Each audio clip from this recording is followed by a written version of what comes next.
The US and China will no doubt be key players in shaping the global economy in 2012 and beyond, an important topic here at the Asian Investment Conference. Austan Goolsbee, former chairman of the Council of Economic Advisors for the Obama administration, has just come out of a panel discussion on this topic and joins us now. Austan, in what ways will the US and China shape the global economy in 2012 and beyond? Greatly. I mean, it's obviously the most important relationship economically in the world, and that's going to be true in 2012, and it's going to be even more true as we go out in the future. I mean, both the trade, the direct investment between the two countries, but also the broader context of just how fast those countries are growing are way disproportionate impact on how the global economy does. How will the US elections and a change of leadership in China impact the economy of both nations? Well, I mean, it clearly adds some uncertainty because nobody quite knows what's going to happen. It looks like it'll probably be a pretty close election in the US that could go either way.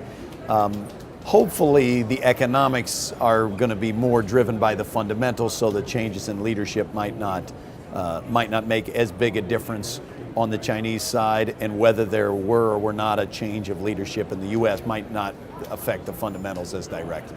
And how might the goals of the two countries collide or even complement each other?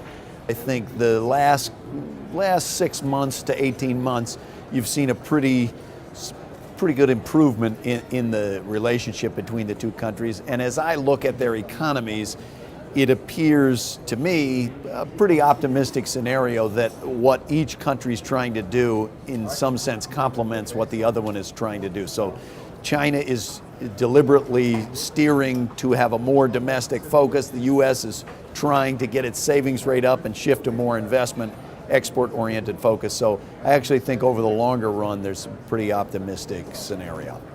Let's jump to the eurozone crisis. What do you think really needs to be done now by policymakers, talking about the bigger picture? In my view, I'm optimistic on the US-China relationship long term. I'm pretty pessimistic on the eurozone long term because I think the ECB's actions have put off, let's call it a capitalization crisis, and run on the banks. But fundamentally, I think you've got a lot of Southern European countries locked in at the wrong exchange rate, and it's going to be very tough going to try to fix that by grinding down wages enough to be the equivalent of a devaluation. So I think somehow what Europe must do is get the productivity growth rate throughout the South to be substantially higher than in the North to try to re-equilibrate the shadow exchange rate, if you want to call it that, but to get to a more of an internal balance within the eurozone, I think that would be pretty hard. And until it does that, how will this impact the US and China?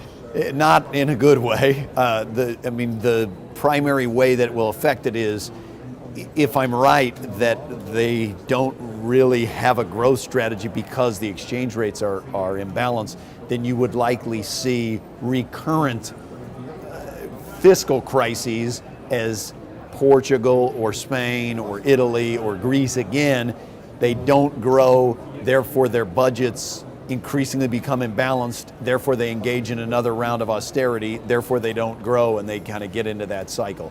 Now, hopefully it wouldn't lead to full-blown financial crises. The ECB would try to prevent that. Therefore, the impact on China and the US might not be as directly large as otherwise. But I think that there's no sense in which this is going to be a good driver over the next couple of years. Thanks, Austan. You bet. Stay tuned to AIC TV for more insights from thought leaders.